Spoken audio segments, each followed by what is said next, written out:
Seguimos desarrollando la serie que iniciamos ya hace unas semanas que se llama Caminando con el Buen Pastor, lecciones del Salmo 23. Caminando con el Buen Pastor, lecciones del Salmo 23. Es importante recordar por qué estamos estudiando este salmo. Ya lo hemos dicho y sin duda alguna muchos de ustedes aprendieron este salmo cuando eran jovencitos. Bueno, son jovencitos, pero más jovencitos. Pero este salmo es uno de los más queridos y más conocidos, pero muchas veces no entendemos profundamente lo que dice. Por eso estamos estudiándolo. Queremos cambiar nuestra forma de ver la vida y cambiar nuestra forma de ver los problemas, cambiar nuestra forma de enfrentar los retos de la vida a través de comprender más profundamente lo que este salmo nos dice acerca del cuidado de Dios para su pueblo, o sea, para nosotros.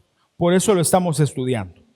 Así que vamos a iniciar como hemos iniciado antes y vamos a leer todos juntos el Salmo 23, versos del 1 al 6, completo, y después vamos a entrar directamente al tema de hoy.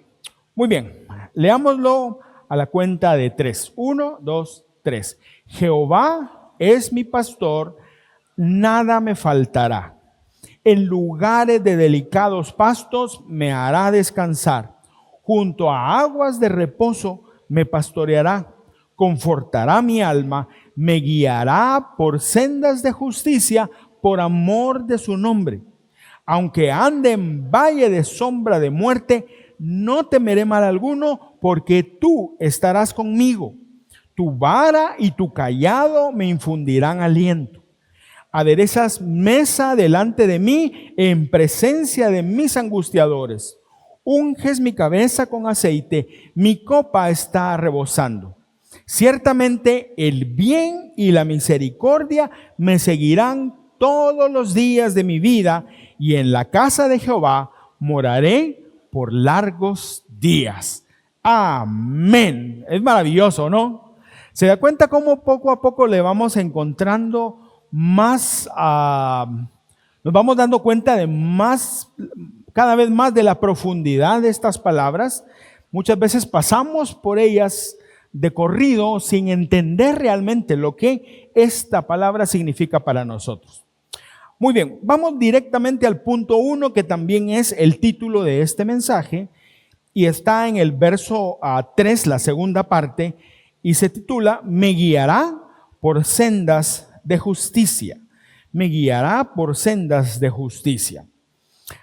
Recordemos lo que dice la primera parte de ese versículo 3. Dice, confortará mi alma. Y después, me guiará por sendas de justicia. Muy bien, antes de entrar al detalle de esta parte del Salmo, quiero llamar su atención a algo. Cuando nosotros dividimos o enfocamos nuestra atención a las partes, corremos el riesgo de perder de vista lo completo. Algunos dicen que a veces no miramos el bosque por ver a los árboles. Estás dentro del bosque, pero como que estás tan enfocado en un árbol, no te das cuenta de todo lo de alrededor. No debemos de caer en esa trampa cuando estamos estudiando esta porción así, a profundidad y por partes. Así que recordemos el panorama completo. Primero, David, el rey David, que fue también pastor, está escribiendo o escribió este salmo desde la perspectiva de una oveja.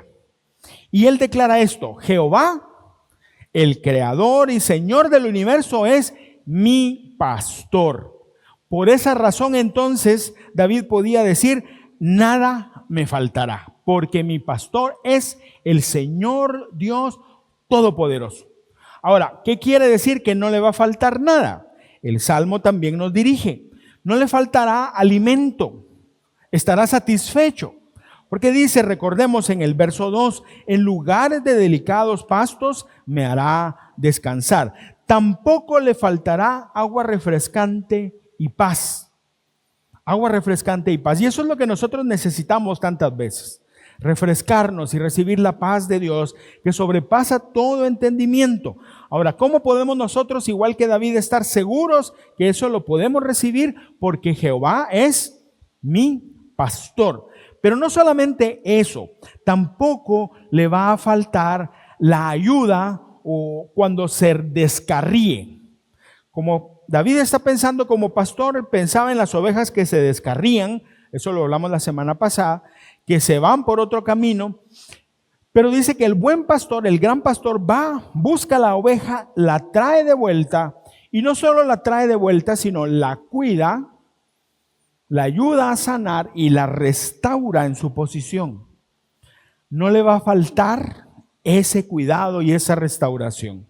Y a nosotros, mis amigos, tampoco.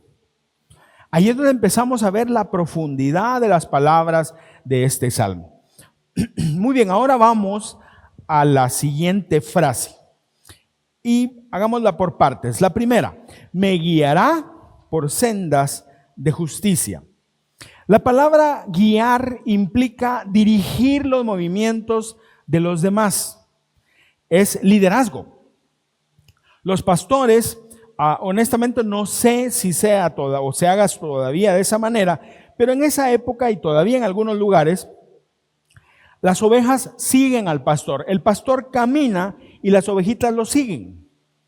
En algunos casos van los pastores detrás pegándole las ovejas. Y esas ovejas son generalmente para ser sacrificadas, son los carniceros. Pero las ovejas que se crían por su lana son guiadas. Y esa es la idea. El pastor guía a sus ovejas. Para David era una forma de recordar lo que él hizo de joven. Él sin duda alguna salía y llamaba a las ovejitas de su papá y las llevaba a pastar. Ahora, esta es una labor muy importante. A veces nosotros pensamos que pastorear ovejas es llevar a las ovejas a cualquier lado, que las ovejas coman lo que quieran y el pastor se sienta con una flauta a tocar. Y eso es pastorear. No, eso es la parte romántica que se nos va vendido con el tiempo. Realmente la labor de pastorear es difícil. Y el pastor tenía que llevar a sus ovejas al lugar correcto. No era cualquier lugar y no era dejar que las ovejas encontraran su camino. Y ahí es donde, y déjenme hacer un paréntesis, porque en el mundo que hoy vivimos, lo que se nos vende es que cada quien tiene que encontrar su camino, ¿o no? Tienes que expresar tu yo interno, lo que tú sientas en tu corazón, eso está bien. Es mentira, porque lo que yo siento es malo y vamos a ver en un momento. Las ovejas y las personas necesitan ser dirigidos, pero no dirigidos por cualquiera, sino dirigidos por un buen pastor. ¿Por qué? Las ovejas son animales de hábitos. Cuando una oveja aprende un camino para un pastizal, al día siguiente va a volver a ese camino y va a volver a caminarlo, y al otro día va a volver a buscar el camino y va a volver a caminarlo, y va a llegar al mismo lugar a comer todos los días. Los primeros días está muy bien porque empieza a comer pasto, pero el pasto se acaba, obviamente, y más en un ambiente que no tiene mucha lluvia y en el tiempo de verano, el pasto se acaba rápido. Entonces la oveja que no es dirigida por nadie va a ir al mismo lugar que ya conoce y va a seguir tratando de comer aunque ya no haya pasto. Va a empezar con sus dientes a arrancar las raíces y comerse las raíces, y eso tiene un grave problema, arruina el campo, porque después en ese campo no va a crecer nada. Pero cuando se acaban las raíces, la oveja es capaz de seguir jalando con sus dientes y comer tierra y piedras. ¿Y usted cree que un animal alimentado de esa manera puede llegar a ser un animal sano? Por supuesto que no. Cuando eso pasa, la oveja se enferma, se puede morir, y por supuesto también el dueño de las ovejas pierde, porque pierde la inversión de su oveja viéndolo desde esa perspectiva. Ahora, cuando pensamos de esa manera, nos damos cuenta qué tan parecidos somos a las ovejas. Porque cuando nosotros encontramos algo que nos satisface, nos satisfacemos según nosotros y regresamos y lo volvemos a hacer y regresamos y a veces ya no hay ni satisfacción en eso, lo volvemos a hacer y regresamos y lo volvemos a hacer y finalmente nos estamos haciendo daño a nosotros mismos. ¿Por qué? Porque una oveja sin pastor no es una oveja sana, no es una oveja saludable. Y para eso, y déjeme ir directamente a una aplicación, para eso es tan fácil ver lo que está pasando en el mundo. No entendemos cómo hay gente que hace las cosas que hace hoy. Pero cuando lo vemos como que somos nosotros ovejas, entendemos entonces que están yendo a buscar a donde no hay comida. Es que si yo fuera más rico, yo sería una persona feliz. Y se esfuerza, y algunos lo logran riqueza, pero no son felices. Pero siguen yendo al mismo pozo donde no van a encontrar satisfacción y en el proceso se van autodestruyendo, porque las ovejas se autodestruyen si no son dirigidas, si no son pastoreadas. Y a eso es a lo que se refiere David. David sabía que un buen pastor va a estar pendiente de sus ovejas y que ellas vayan cada día a alimentarse al lugar correcto. Lo que usualmente hacen los pastores de ovejas es que llevan a los animalitos a diferentes pastizales cada poco tiempo.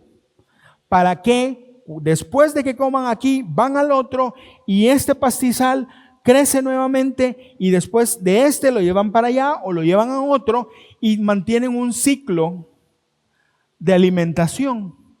Las ovejas se nutren bien y también el pasto se mantiene bien. Y eso es una doble ganancia. Ahora, eso es lo que hace un buen pastor, pero también hay malos pastores. Son aquellos pastores que solo abren la puerta, arrían a las ovejas para que salgan y después las ovejas hacen lo que quieran. Mucho ojo, papás, porque nosotros a veces somos así. Nos queremos quitar a los hijos del camino. No, hijo, tené, no hay problema. ¿Qué querés? Va, mira, ¿cuánto necesitas? Ok, no, querés, dale lo que sea, no importa. Va, llévate esto. Niños que están jugando con teléfonos tan pequeñitos. ¿Por qué? Porque solo estamos abriendo la puerta y dejándolos ir. Honestamente, ¿usted cree que va a salir algo bueno de eso? No sale nada bueno de eso. Porque muchos de nosotros hemos tomado la actitud de, no, que busque su camino y que lo encuentre. O a veces hay quienes piensan así, yo no debo enseñarle o no debo forzar a mi hijo a que crea en Dios. Eso es algo que él tiene que desarrollar y encontrar. Ciertamente la decisión de creer en Dios es personal y la decisión de creer en Jesucristo como Salvador es personal, pero somos los papás los encargados de dirigir a nuestros hijos. Si no, ¿cómo lo van a encontrar? Algunos de nosotros tenemos hijos adultos, otros tienen hijos pequeños, tú tenés tus hijas chiquitas todavía, pero algunos son jóvenes, otros tienen nietos o van a tener más nietos. Pero es igual, funciona igual. Tenemos que dirigir a nuestros hijos en el camino correcto. Si no lo hacemos, van a ir a destruirse. Así funciona, no hay otra. Ahora, David sabía eso. Por eso David dice, yo tengo un pastor bueno que me guía. Y usted y yo tenemos un pastor bueno que nos guía. Aquí entra otra cosa. ¿Quiero que él me guíe? Esa es la pregunta también. Lo vamos a responder en un momento, pero volvamos al pasaje. Ahora dice David, me guía por la senda o las sendas.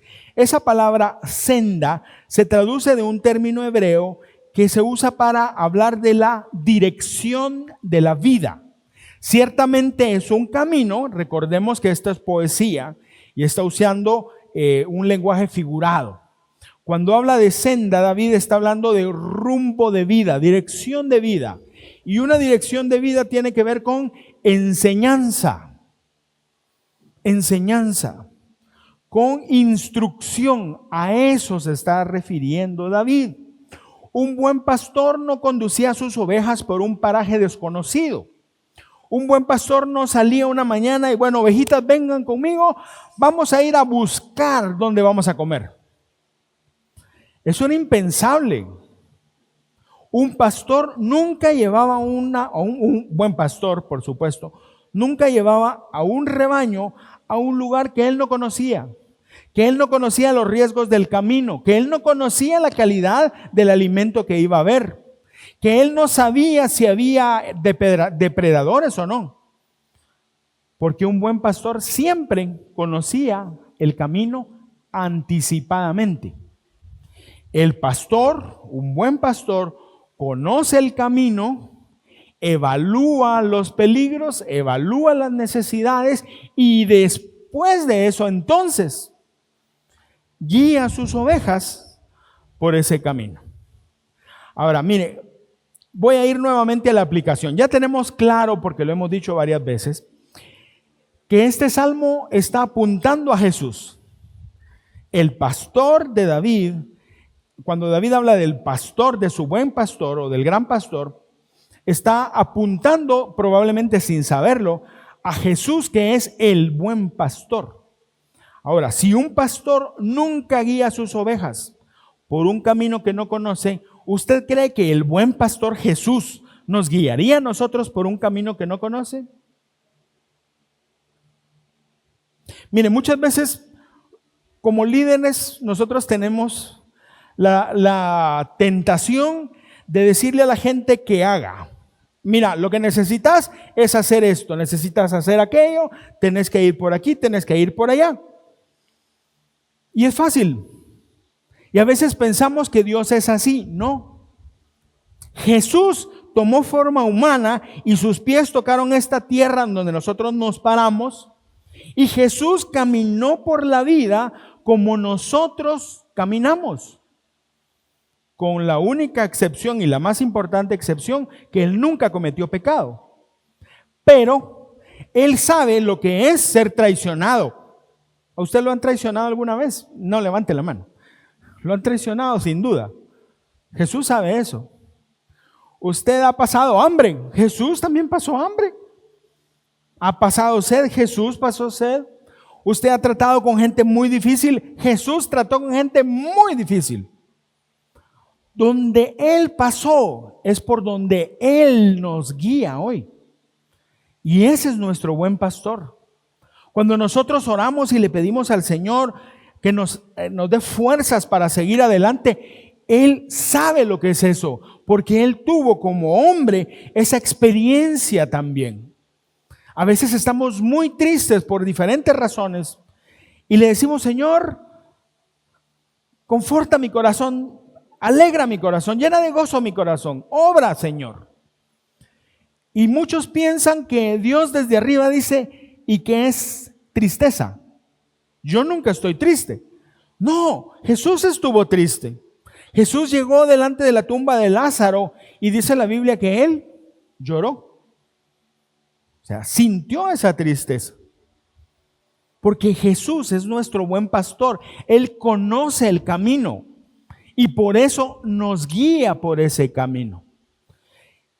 El pueblo de Israel también sabía que Dios era su pastor. Salmos 81 dice, Dios y pastor nuestro, es una oración, tú guiaste como a un rebaño a tu pueblo Israel.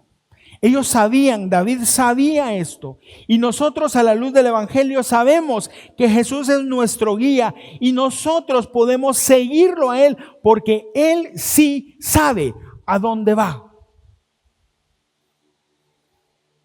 Si usted un día quiere ir déjeme pensar, Chichicastenango, ese sí no lo conocen, creo yo. Chichicastenango está en Guatemala, está en el noroccidente de Guatemala, en la zona montañosa. Es un pueblo pintoresco, muy lindo. Personalmente no lo conozco.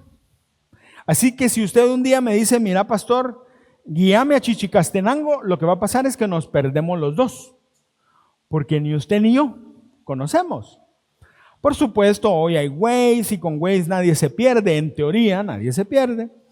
Pero si usted solo confía en mí para que yo lo lleve ahí, nos vamos a perder los dos. Por lo menos vamos a estar juntos, perdidos. Pero con el Señor no es así. Él sabe a dónde va. Yo no sé a dónde voy. Yo muchas veces ni siquiera sé qué tengo que hacer. Pero Jesús sí. Porque Él guía mi camino. Él guía mi senda. Ahora, David no está hablando de cualquier camino. David aclara que son sendas de justicia. Me guiará por sendas de justicia. Ahora, contexto. En el contexto, David está hablando de pastor y ovejas. ¿Qué quiere decir sendas de justicia para una oveja? ¿A qué se refiere?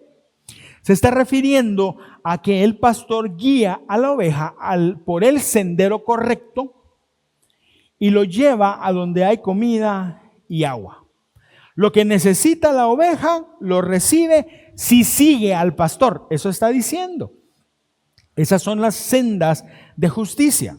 Algunas versiones traducen este pasaje como me guía por los caminos rectos o por las sendas correctas o por caminos buenos.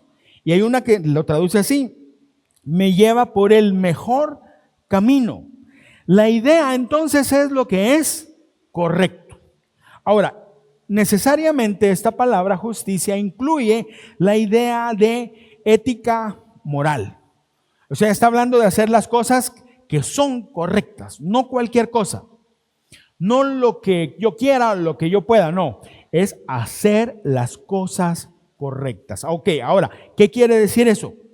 Que para llegar al lugar que Dios quiere para mí, yo tengo que ir por su camino, el camino que Él sabe y que Él ha marcado y no por el mío. Eso quiere decir. Y eso es lo que está diciendo David. Mi pastor me guía por el camino correcto para llegar a donde tengo que estar, pero es su camino y es a su manera, no a la mía. Y aquí es donde empieza la cosa ya a causarnos algo a nosotros. Porque si algo nos gusta a nosotros es encontrar o hacer las cosas a mi manera, sí o no. No me conteste, pero yo sé que todos dijeron sí. No sé si todos, pero Juan Carlos dijo sí. Ok, ahora, solo Él conoce a dónde tenemos que llegar y Él sabe cómo llegar. Y David escribió estas palabras también. El Salmo 5:8 dice, guíame, Señor, en tu justicia, y por causa de mis adversarios, endereza tu camino delante de mí. David estaba seguro que Jehová lo guiaría por los caminos correctos. ¿Por qué? ¿Por qué está seguro? Recordemos entonces, Jehová es mi pastor. David está seguro porque Jehová es su pastor. Pero ¿y qué garantiza que Jehová lo vaya a guiar? Porque Dios, si quiere lo hace y si no quiere no. Uno pensaría así o no. A veces hacemos cosas y otras veces no, porque no queremos. ¿Será que Dios actúa así? ¿Será que Dios es así? ¿O será que después de tanto caer y tener que ir a buscarnos y levantarnos el Señor, un día dice, no, ya me cansé de levantar a este, ahí que se quede? Que mire, ¿qué hace? Nosotros somos así. Nosotros sí somos así. ¿Será que Dios es así? ¿Por qué David tenía certeza de que Dios no iba a actuar de esa manera? Y esto nos lleva a la última parte de esa frase o de esta porción. Por amor de su nombre, me guiará por sendas de justicia por amor de su nombre. Ahora, primero, la primera palabra, por, es una preposición que nos da una razón o un motivo. La causa de que Él nos guíe, o a David, que guíe a David por sendas que son correctas, es el amor de su nombre. Ahora, ¿qué significa eso? Es una manera de referirse al carácter de Dios. Es una referencia a quién es Dios. Recordemos quién es Dios. Dios es fiel, todopoderoso, bueno, soberano, justo, santo, inmutable, por decir algunos de sus atributos. Los atributos de Dios son quién es Dios. Él no se puede, leamos a Pablo lo que dice, que él creo que lo explica muy bien. 2 Timoteo 2:13 dice, si somos infieles, pregunto, ¿somos infieles? Si somos infieles, Él sigue siendo fiel, está hablando de Dios. ¿Por qué? Ya que no puede negarse a sí mismo. O sea, Dios nunca va a actuar en contra de quién es Él. Amigos, nosotros sí lo hacemos. Y eso tenemos que entenderlo. Por eso es que hay gente que parece ser gente muy correcta, muy honesta, y de repente hace unas tonterías horribles. Porque decide actuar no de acuerdo a quién es, sino de acuerdo a lo que le conviene. Dios no es así. Y veamos solo un par de ejemplos. Isaías 48:9. Dice, por amor a mi nombre, está hablando Dios,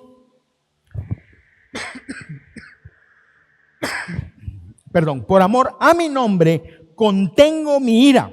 ¿Qué quiere decir? Está muy enojado. Usa la palabra ira, es un enojo exacerbado. Contengo mi ira por causa de mi nombre, por causa de mi alabanza, me refreno para no aniquilarte. Dios le está hablando a su pueblo, el pueblo rebelde. Israel era un pueblo rebelde, igual que nosotros. Así somos. Pero Dios dice, ustedes lo que merecen es que yo los destruya. Hice un pacto con ustedes, ustedes deberían de cumplir el pacto y yo los iba a bendecir, pero si no lo cumplían yo los iba a destruir. Pero no los destruyo a causa de mi nombre, porque Dios es bueno.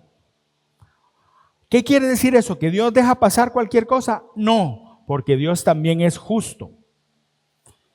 Y por un tiempo Dios decide actuar con misericordia, y Pablo lo explica en Romanos.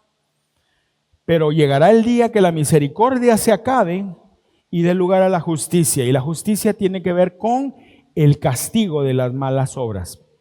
Ahora Dios miren, déjenme ponerlo así. Nosotros podemos ser muy buena gente, pero hay un punto en el cual nos encuentran, nos exacerban, nos salimos de control y hacemos o decimos tonterías muchas veces. Ahora, Dios no es así.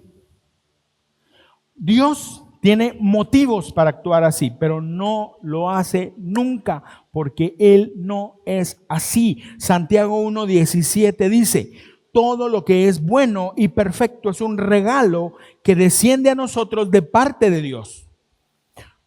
De parte de Dios nuestro Padre, quien creó todas las luces de los cielos. Y oiga esto, Él nunca cambia ni varía como una sombra en movimiento.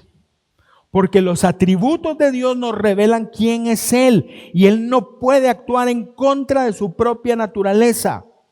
Volviendo a Santiago, todo lo que es bueno y perfecto es un regalo que desciende a nosotros de parte de Dios. ¿Qué quiere decir? Que de Dios solo recibimos el bien. Dios no puede actuar mal. Y esto quiero decirlo con humildad porque realmente es un tema difícil. Porque si yo digo Dios no puede hacer algo, estoy diciendo que hay cosas que están fuera de su ámbito. Eso es otro rollo, tiene solución, por supuesto. Pero Dios, déjeme ponerlo así, palabras muy simples. Dios no puede actuar mal porque Dios es bueno. Entonces, si yo llego a un punto en el cual lo que recibo, llego al final del camino, de un camino, y lo que recibo son cosas malas, la pregunta es, ¿Dios me mandó ahí? ¿Dios me va a mandar por un mal camino para que me vaya mal? Nosotros nos metemos a esos malos caminos, porque nosotros decidimos en algún punto que nosotros sabemos mejor que Dios el camino al cual tenemos que llegar. Por supuesto. ¿Y por qué Dios no hizo nada? A veces Dios nos libra, a veces no. A veces Dios deja que sigamos, porque Dios tiene un propósito. Y eso es otra cosa que vamos a hablar en su momento. Ahora, el punto es este. Así como David, nosotros también podemos estar confiados que nuestro buen pastor puede guiarnos en el camino correcto. Amén. ¿Estamos de acuerdo? Ok. Salmo 143, 10 dice: enséñame a hacer tu voluntad porque tú eres mi Dios. Y dice, que tu buen espíritu me guíe por un terreno firme. Y está hablando de eso, de un buen camino. Ahora, eso nos lleva al segundo punto, que es una pregunta. Que tu buen espíritu me guíe. La pregunta es, ¿cómo nos guía? ¿Cómo nos guía el buen pastor?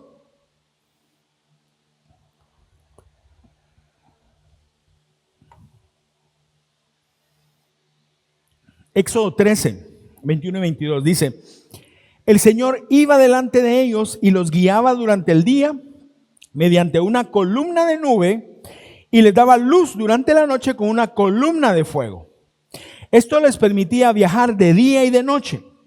El Señor nunca quitó de su lugar delante de ellos la columna de nube ni la columna de fuego. Y conocemos esta historia, el Éxodo, cuando el pueblo de Dios salió de Egipto y pasó por el desierto. ¿Para dónde iban a ir? No sabían a dónde ir. Entonces Dios mismo los pastoreó. Dios los dirigió. ¿Cómo los dirigió? De día había una columna de nube, y no crea que son nubes como estas, porque si yo salgo y yo digo, esta es la dirección que Dios tiene para mí, puede ser cualquier nube. No, no sabemos exactamente, pero debe haber sido algo, una columna, una forma de una nube que era definitivamente diferente a todas. Sabían que era distinta. Y otra cosa, esa nube se movía y se detenía. ¿Cuándo ha visto usted una nube que se detenga? Jamás. Las nubes todas se están moviendo. Esa nube no, porque era la presencia de Dios. En la noche, lógicamente las nubes no se miran. Era una columna de fuego, pero la idea era exactamente la misma. Ahora, Dios dirigió a su pueblo en el desierto. ¿Alguna vez usted ha estado tentado a pedirle a Dios que lo dirija de esa manera? Señor, una nube, por favor, para que yo sepa si camino o me detengo. O una columna de fuego para que yo sepa si voy o si cruzo, si me paro o regreso. ¿No se lo ha pedido alguna vez?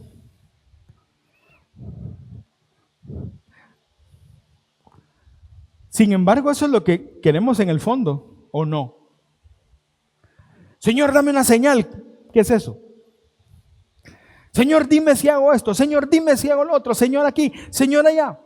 Ahora, tenemos que entender algo. La forma como Dios dirigió a su pueblo ha ido cambiando a través del tiempo. Eso tiene que ver con algo que los teólogos le llaman la revelación progresiva. Dios no se reveló totalmente, totalmente nunca, porque Dios es infinito y los humanos no lo podríamos comprender. Pero Dios no reveló todo lo que quiso revelar desde el principio, sino ha ido haciéndolo continuamente cada vez más en el tiempo. Y vamos a ver que llegó al pináculo, a la parte más alta del conocimiento que Dios quiso que nosotros tuviéramos. Pero empezó así y siempre fue en ascenso. Ok, entonces primero la nube, pero Dios también los guió a su pueblo por medio de jueces. Cuando ya estaban en la tierra prometida, la nube se desapareció, la columna de fuego también, y entonces los jueces. Jueces 7:7. Dice la Biblia: entonces el Señor le dijo a Gedeón: con estos 300 hombres rescataré a Israel y te daré la victoria sobre los madianitas. Recordamos la historia. Gedeón fue un líder, un caudillo militar, un libertador. Y Dios le habló, lo escogió, le habló y le dio instrucciones para vencer a los enemigos de turno, que eran los madianitas. Y Dios lo hizo por medio de jueces, y hay otros jueces. Después Dios los guió por medio de profetas. Ya no eran caudillos, eran profetas, eran hombres que hablaban lo que Dios decía. Jeremías 38, 2 y 3. Dios dice, los profetas hablan así. Dios dice que Jerusalén caerá definitivamente bajo el poder del ejército del rey de Babilonia. Dios dice también que los que se queden en Jerusalén morirán en la guerra, o de hambre o de enfermedad. Por el contrario, los que se entreguen a los babilonios salvarán su vida. Serán tratados como prisioneros de guerra, pero seguirán con vida. Dirección. El pueblo necesitaba dirección y Dios la dio por los profetas. Y este es solo un ejemplo de otros muchos. Después, Dios los guiaba por medio de su palabra escrita. Ya no era tanto lo que se decía o lo que alguien decía, sino lo que estaba escrito. Salmo 119, 105, que creo que todos conocemos, en esta versión dice así: tu palabra es una lámpara que alumbra mi camino. Entonces Dios hoy ya no nos dirige por una nube o por una columna de fuego. Ya no hay jueces que dirigen al pueblo de Dios. Ojo, ya no hay profetas que hablan en nombre de Dios. Ya no hay profetas. Los profetas tuvieron su lugar en la historia de la redención. Ahora ya no hay profetas como tal. Y después de eso, llegamos a la palabra escrita. La palabra que estaba escrita, que se leía y que se enseñaba. Pero aún ahí llegamos al pináculo, a la parte más alta de la revelación de Dios. Hebreos 1, 1 y 2 dice: Dios, habiendo hablado hace mucho tiempo, en muchas ocasiones y de muchas maneras a los padres por los profetas, en estos últimos días nos ha hablado por su Hijo, por Jesús, a quien constituyó heredero de todas las cosas, por medio de quien hizo también el universo. Entonces, el pueblo fue guiado primero al salir de Egipto, por una nube, por una columna de fuego. En la tierra de Canaán fueron dirigidos por jueces primero, por profetas después, fueron dirigidos por la palabra escrita y la instrucción que se daba, pero la parte más alta, la parte más que engloba todo lo que Dios quiere decir, está en Jesús. Por eso es que Juan 1:1 dice: en el principio era el verbo. Es una palabra griega que es la palabra logos, que es la palabra, literalmente la palabra. Entonces, en el principio era la palabra, está hablando de Jesús, y la palabra era Dios y la palabra estaba con Dios. Y esa palabra se hizo hombre y sigue después. Ahora, Jesús es la máxima revelación. En Jesús encontramos todo. Cuando nosotros leemos el Nuevo Testamento en los Evangelios, las instrucciones de Jesús, encontramos la dirección que necesitamos para nuestra vida. Cuando nosotros leemos en el Nuevo Testamento los escritos de los apóstoles o aquellos que estaban muy cerca de los apóstoles, como Judas, que era hermano de Jesús, o Santiago, nosotros encontramos la dirección de Jesús. Cuando nosotros vamos al Antiguo Testamento y leemos lo que los profetas escribieron o lo que está escrito en la ley que Moisés escribió, nosotros encontramos la dirección de Dios para nosotros.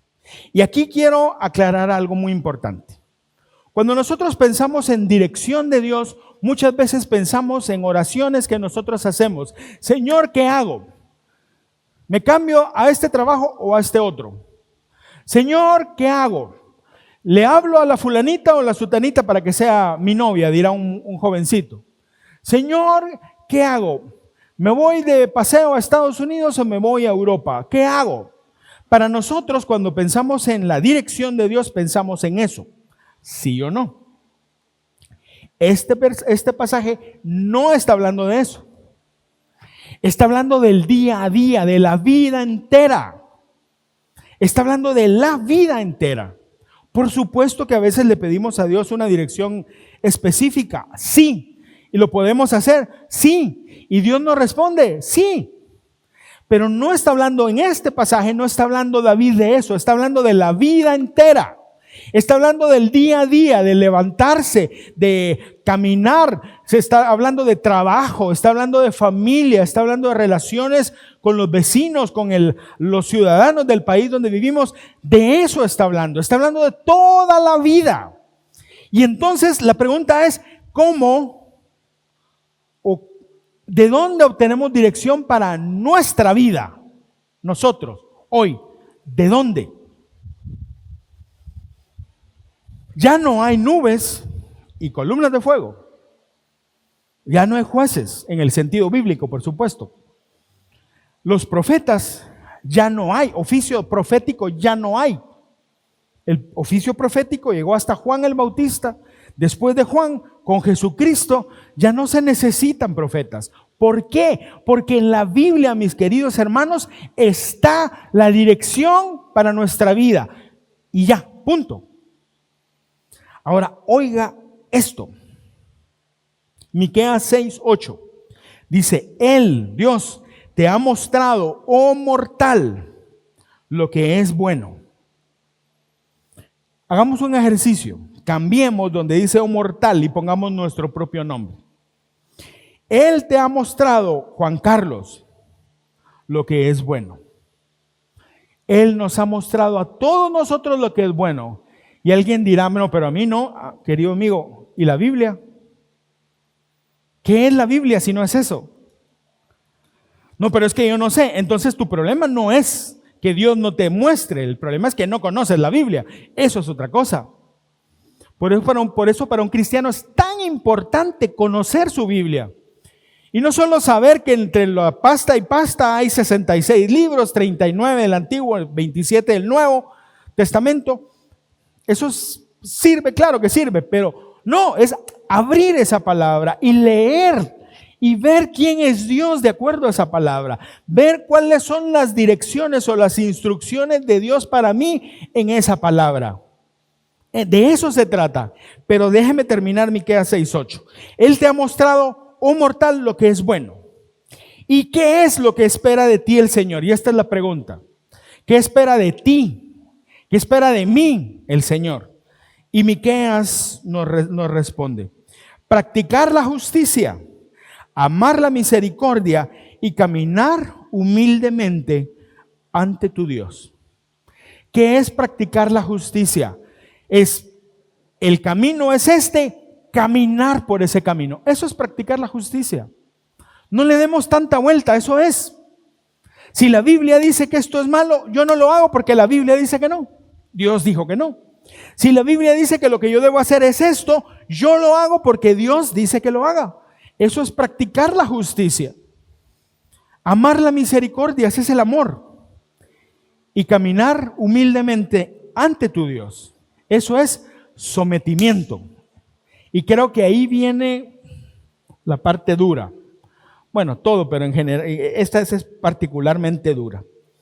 Dios ha provisto la forma de dirigir nuestra vida por sus caminos. La pregunta es, ¿por qué no lo hacemos? ¿Sí o no? Y eso nos lleva al último punto, el tercer punto. También es una pregunta. ¿Por qué nos cuesta caminar bajo la dirección de Dios?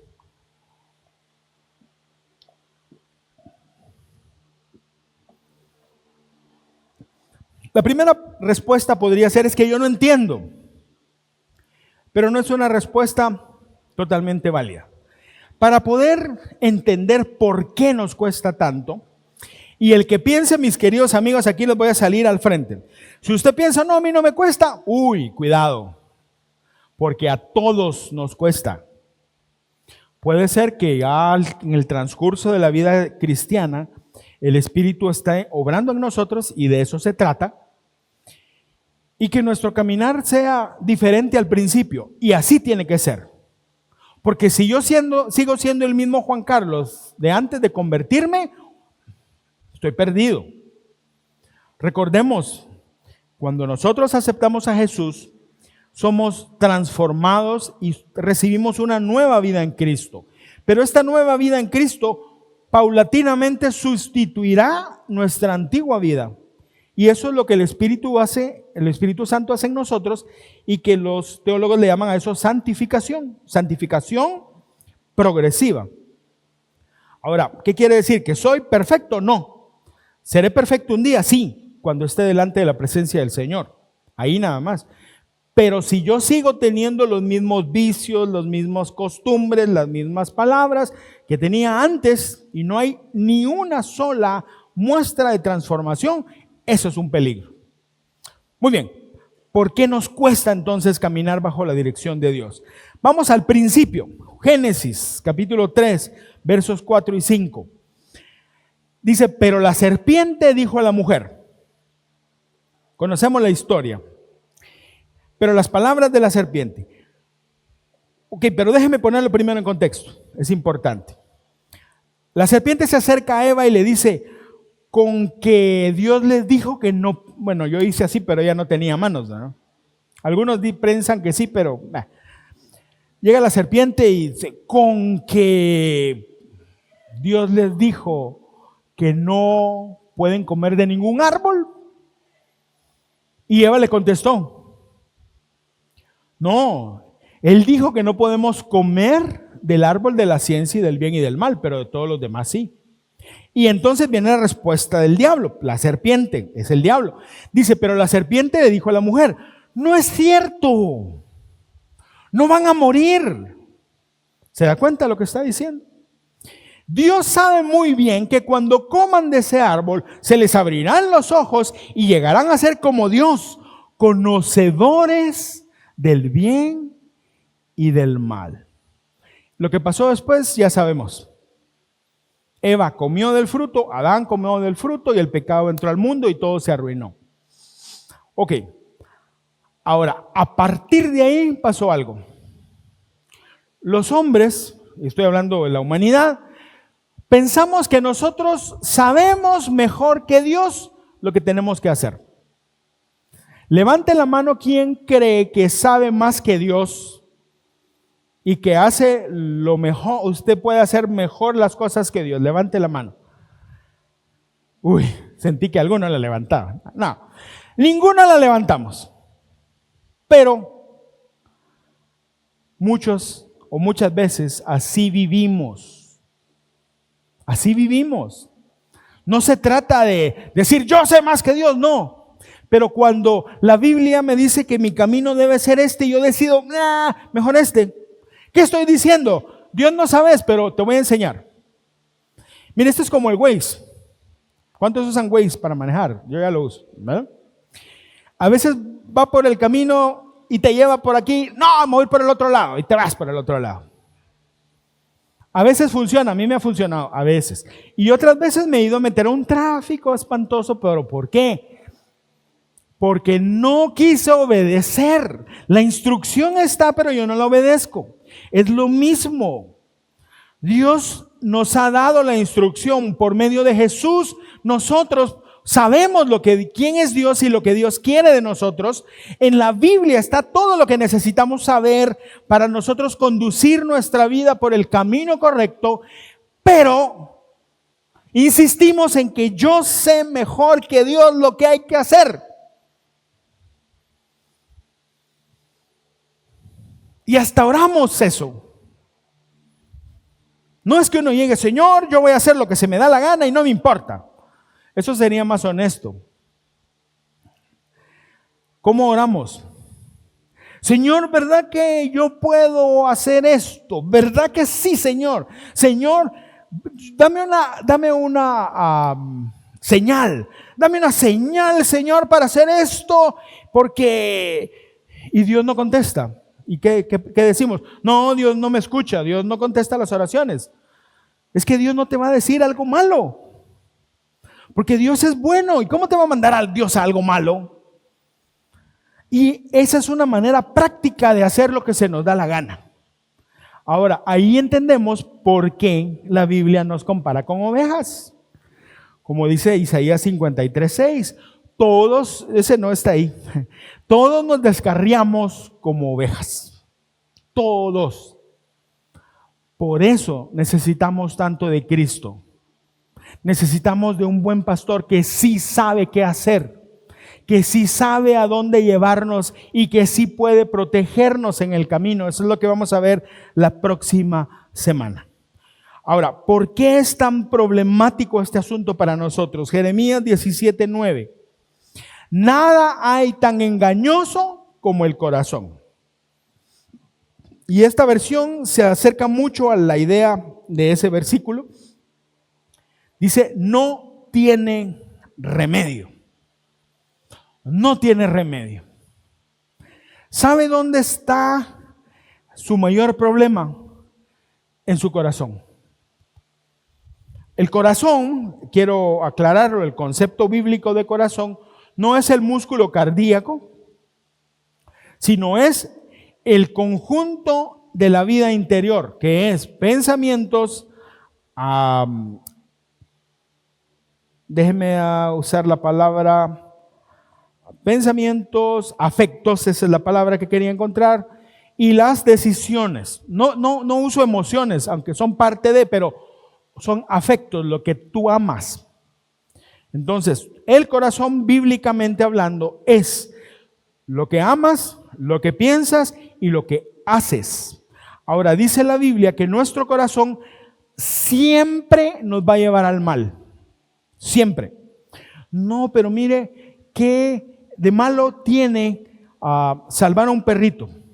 ¿O qué de malo tiene salvar a un gatito? ¿O qué de malo tiene poder ayudar a una persona? No tiene nada malo, y si lo puedes hacer, hazlo, está bien. La pregunta es, ¿por qué lo haces? No, miren, yo salvo animalitos necesitados. Y yo aquí estoy salvando mi perrito o mi gatito número 873. Yo soy una gran persona. Uno se puede parar en un púlpito y predicar y pecar. Si yo lo que vengo a hacer es decir, mírenme, yo sé, yo puedo, yo lo hago. Pecado. Mi corazón, y digo mi corazón hablando de pensamientos, mi corazón me engaña. Tu corazón te engaña. Así que esa mentira de sigue tu corazón es el peor consejo que te pueden dar. Porque tu corazón te va a llevar a golpearte. Tu corazón te va a llevar a que se rompa. Por eso necesitamos a Cristo, mis amigos. Porque sin Cristo nosotros no tendríamos un nuevo corazón que sea capaz de amar a Dios y que sea capaz de caminar bajo su dirección. Porque nosotros, mis amigos, nos gusta hacer las cosas a nuestra manera. Hay una canción muy famosa, si no estoy mal, la hizo popular Frank Sinatra. No me acuerdo de toda la letra, pero en español se traduce más o menos parecido. Es a mi manera. Y él dice, viví a mi manera, amé a mi manera, hice lo que yo quise a mi manera. Y uno dirá, ay, qué lindo, ¿verdad? No, eso es peligroso. Porque cuando yo vivo a mi manera, yo me estoy metiendo en los terrenos donde no debería de estar. Jueces 21-25. Dice, hablando del tiempo de los jueces. El tiempo de los jueces fue un tiempo terrible, fueron como 300 años. Era un ciclo de autodestrucción, diría yo. Dios los puso en la tierra prometida, el pueblo pecó, y como habían pecado, fueron castigados, y llegaron diferentes enemigos, filisteos, amalecitas, madianitas, y los fueron a atacar y los hicieron sufrir. El pueblo clamaba a Dios, Dios los escuchaba, y levantaba a un paladín, a un juez, los liberaba, y de ahí volvía la vuelta otra vez. Y ahí en el libro de Jueces se encuentran unas cosas, terribles, terribles. Como un hombre que sacó a su hija para que la violaran y la mataran. A su concubina para que lo hicieran. O un juez que le hizo una promesa a Dios y le dijo que si le daba la victoria, iba a sacrificar lo primero que saliera, pensando que iba a salir una cabrita, una oveja, lo que fuera, y quien salió a recibirlo fue su hija. Y los estudiosos creen que sí la mató. Ahora, ¿recibió Dios eso? No, porque Dios nunca lo pidió. Entonces, ¿por qué pasó? ¿Por qué pasaban esas cosas? ¿Por qué pasan esas cosas hoy en día? Jueces 21-25. En aquella época los israelitas todavía no tenían rey y cada uno hacía lo que le daba la gana. Cada uno hacía lo que le daba la gana. Lo que David está diciendo en este verso es: yo no quiero hacer lo que me da la gana. Yo quiero ser guiado por el pastor que sabe a dónde me tiene que llevar y que me llevará por los caminos correctos. Sin embargo, a nosotros nos gusta hacer lo que nos place. Hebreos 13:9. Por eso, dice el escritor de Hebreos, no hagan caso de enseñanzas extrañas que no tienen nada que ver con lo que Jesucristo nos enseñó. ¿Se ha puesto a pensar por qué surgen esas enseñanzas extrañas? ¿De dónde salen? ¿Por qué? Porque hay gente que las sigue. Porque hay gente que sigue a muchos autoproclamados apóstoles y profetas modernos. Porque hay gente que cree que la sanidad es la regla universal de la vida del cristiano y que si una persona está enferma no es creyente. ¿De dónde salen esas cosas? Del corazón, porque el corazón quiere hacer lo que se le da la gana. En lugar de ceñirnos a lo que la Biblia dice, preferimos oír lo que a nosotros nos complace.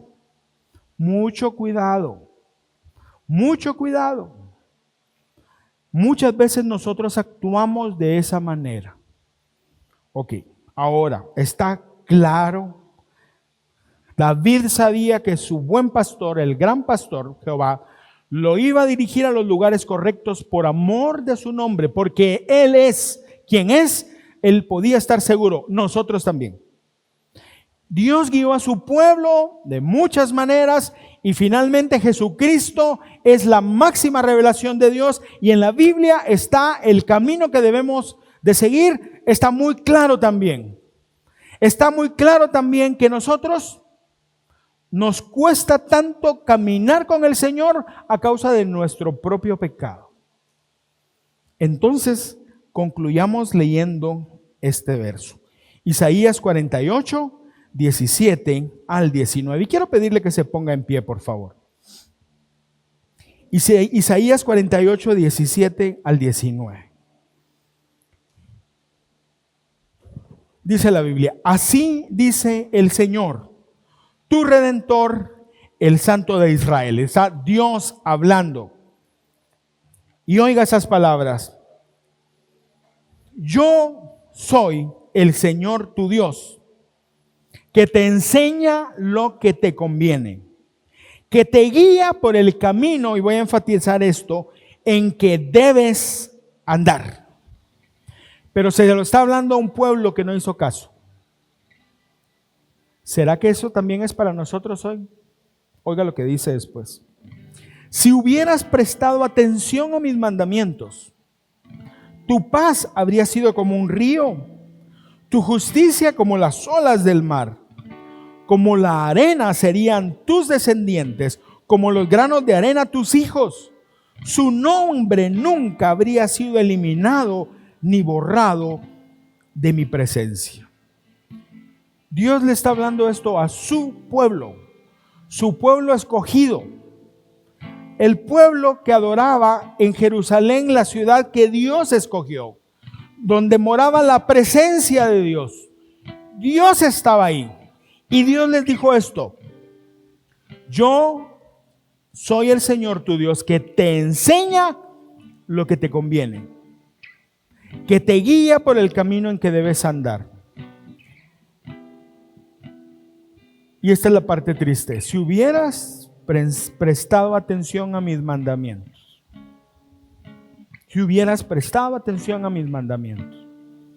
quiero invitarte a que cierres tus ojos y que pienses en esto.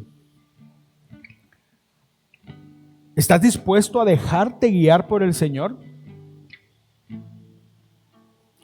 Él quiere hacerlo y Él ha provisto todo lo necesario. Nadie puede decir que no conoce o que no puede seguir u obedecer a Dios.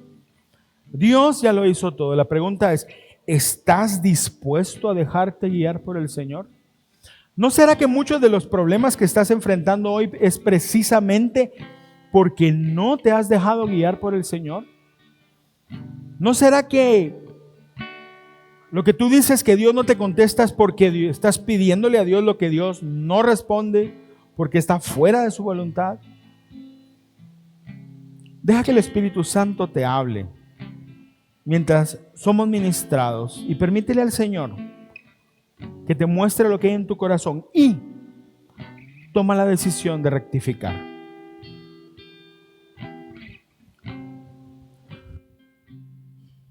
El Señor es mi pastor,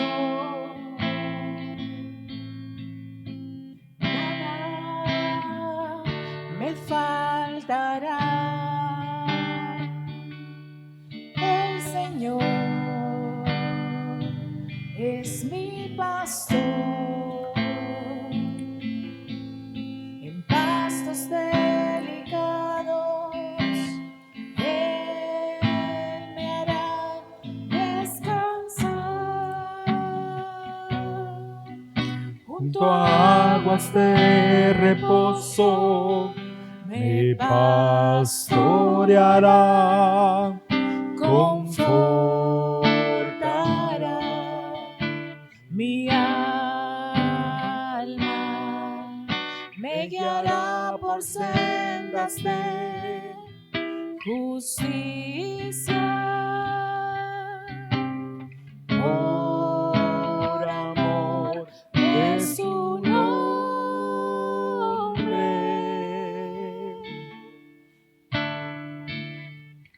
El Señor es mi pastor, nada me faltará. El Señor es mi pastor, en pastos delicados Él me hará descansar. Junto a aguas de reposo me pastoreará, confortará mi alma,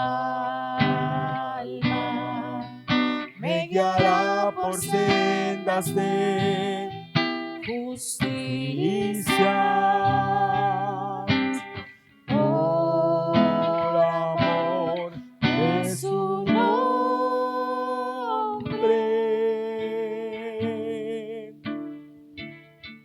El Señor es mi pastor, nada me faltará, nada me faltará, nada me faltará. Oh Señor, gracias porque tú eres nuestro pastor. Podemos confiar en ti porque tú siempre eres quien eres. Tú nunca cambias, tú nunca vas a actuar de acuerdo a un momento, no vas a dejarte llevar por emociones, sino tú eres un Dios perfecto. Tú eres un Dios bueno y siempre eres bueno. Tú eres un Dios fiel y siempre eres fiel. Tú eres un Dios justo y siempre eres justo. Gracias porque podemos descansar en ti. Gracias porque tú nos guías y nos llevas por el camino correcto hacia el lugar correcto. Señor, perdónanos porque como las ovejas somos fácilmente atraídos por otras cosas. Buscamos nuestro propio camino, buscamos el pasto que está más bonito, el pasto que otros tienen, o buscamos tener lo que alguien más tiene y nos apartamos de ti. Perdónanos, Señor. Ayúdanos, buen Dios, a caminar contigo en las sendas de justicia. Ayúdanos, Señor, a que cada decisión en nuestra vida diaria esté enfocada en caminar contigo en ir contigo, en agradarte a ti. Gracias te damos por tu palabra, por la Biblia. Gracias porque en ella encontramos lo que tú quieres que nosotros hagamos. Tu camino correcto, el camino correcto está contenido en tu palabra. Ayúdanos a que podamos escudriñarla, a que podamos no solo cumplir con un plan de lectura para pasar hojas y hojas y hojas, sino que podamos realmente meditar en tu palabra y que tú nos hables y que seamos transformados por tu palabra, transformados por ti a través de tu palabra. Gracias porque no nos dejaste a la deriva. Gracias porque no estamos simplemente puestos ahí a ver qué pasa, sino que tú nos diriges. Gracias, Señor. Ayúdanos a someternos a ti. Ayúdanos, Señor, a caminar bajo tu dirección. Ayúdanos a ser humildes. Ayúdanos, Señor, a entender que no lo sabemos todo. Ayúdanos, Padre, a ser valientes, porque muchas veces cumplir con tu voluntad necesita valor, negarnos a nosotros mismos. Ayúdanos, buen Dios. Y podemos decir confiadamente que el bien y la misericordia del Señor nos seguirán todos los días, porque nosotros estamos caminando en la senda correcta, que es tu senda. Señor, gracias por tu palabra. Ayúdanos a ser fieles, Dios, y a caminar en obediencia a ti. Gracias porque tú eres nuestro pastor y afirma en nuestro corazón esta poderosísima verdad. Nada nos faltará. Gracias, buen Dios. Te agradecemos por este día, por esta reunión, Dios. Y queremos, antes de salir, honrarte con nuestras ofrendas, Padre. Depositamos en el alfolí el fruto del trabajo que nos has dado. Y lo hacemos con alegría. Lo hacemos porque es un privilegio honrarte a ti. Lo hacemos porque no dependemos de lo que tenemos, sino dependemos de ti. Lo hacemos porque queremos honrarte y queremos también ser parte de lo que tú haces en el mundo a través de tu iglesia. Señor, bendice cada ofrenda, Padre Santo, y prospera todas las familias. Te pido que les bendigas y proveas para las necesidades de cada uno, pero no solo para eso, sino para que podamos nosotros también abundar para bendecir a otros. En el nombre de Jesús, salimos de este lugar retados a caminar bajo la dirección del buen pastor.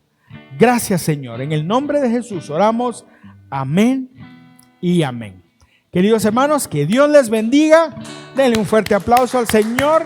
Nos vemos la próxima semana. Que la gracia del Señor brille sobre sus vidas.